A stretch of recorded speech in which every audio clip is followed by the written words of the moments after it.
Firstly, we're not surprised. There's been a raft of comments from policymakers just leading up to Facebook's announcements on Libra.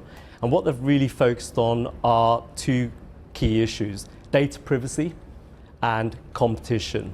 And frankly, the data privacy point really comes to the fore given Facebook's debacle, association with Cambridge Analytica, and possibly also the FTC fine coming up.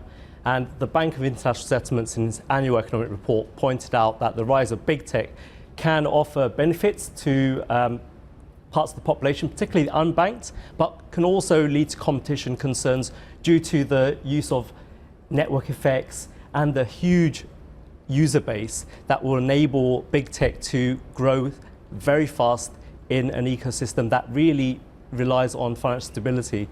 There are two reasons, very simplistically, of course, and more reasons. There are two reasons why people are unbanked. One is because they haven't got access to financial institutions and credit and what have you, which is a great shame. The other reason is because they want to remain under the radar. They want to be in a cash society. They want to be in a crypto society where people can't trace their money from drug deals, gun deals, you name it, what, criminal activity as well. It's that side of things that Mr. Mnuchin has raised. How big a threat is that?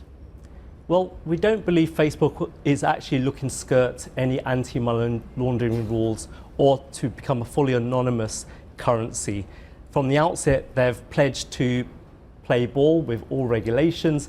The statement to the Senate makes it very clear they wish to abide by all your know your customer rules. And so we really think it's a very different product from Bitcoin, where, as you say, on one hand, it's used as a potential investment ploy, but on the other hand, it can be used for illegal activities, and it's fully anonymous. Let's get Elizabeth, then Max coming in. One of the biggest questions here is how this is going to play with the existing central banking and banking system. We know that no banks have signed on to this project. The banks essentially are developing their own digital tokens separately.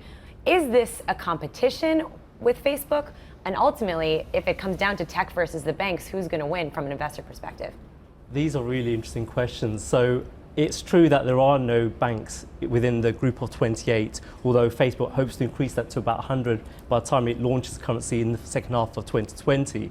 I think it's a case of seeing where the big tech and other fintech companies can unbundle the core banking services to focus on the parts which make most sense from comparative advantage. Certainly payments infrastructure seems to be the area that the fintechs and big techs are focused on. Certainly we can see in China, for instance, with Alipay and WeChat Pay owned by Alibaba and Tencent, where they've really attacked that space. And those payments as a percentage of GDP hit over 16% by the end of 2017. It's growing faster still. And so really payment infrastructure is the key area, potentially moving to investment products, services, but the core banking, loans, credit, is not an area we see the big techs really focusing on initially, just because it requires a lot of funding, which is expensive. And not to forget, there are amount of capital. Exactly. Max, come in. Look, the one thing I'm wondering, and I've been wondering with Bitcoin as well, is of course we have all these payment issues, but the one thing that obviously money is always as well is storage of value, storage of wealth.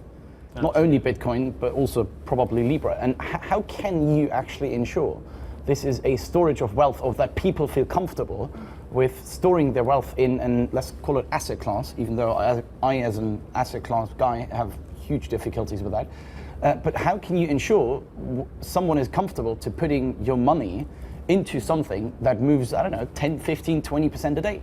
Sure. Well, ultimately, the value of any currency derives from the fact that the government or central bank approves it. And in this regard, Facebook is going to be backed by reserves of short-dated paper and possibly other foreign hard currencies. So there's a legal characterization question here as to whether or not Libra will be seen as being fully backed by a particular currency or by a reserve, and what the rights of the holders of that token, for instance, have over those reserves. Ultimately, as you say, central banks are not keen to give up their control of monetary policy transmission. So the right to set interest rates and see how that basically fluctuates and varies throughout the economy. So these are all really important questions that represent significant regulatory and legal hurdles. Hi, I'm Joanna Bersecci, and thank you for watching. You can check out more of our videos by clicking on the boxes on the screen. And don't forget to subscribe to our channel for more from CNBC International. Thank you for watching.